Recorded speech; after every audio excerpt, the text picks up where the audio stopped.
Eh, nandito tayo ngayon. Natsyempan ko si Pastor, nagka-abono. Ano yung nilalagay mo dyan, Pastor? 16-20-0 dahil hindi pa naman namumunga eh.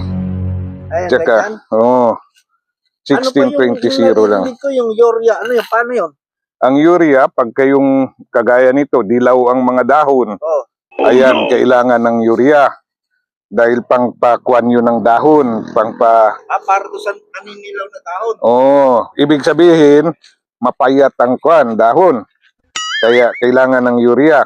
Itong 16-20-0 naman, dahil hindi pa naman namumunga, susuportahan natin ang katawan ng saging. Pero buti na lang, umuulan na ngayon. Yun ang pabor para madali ang absorption ng abono. Tsaka konti-konti lang ang lagay natin dahil magkakalapit ang mga puno. Kaya tabi-tabi yung puno. Tabi-tabi ang puno, kaya paunti-unti lang.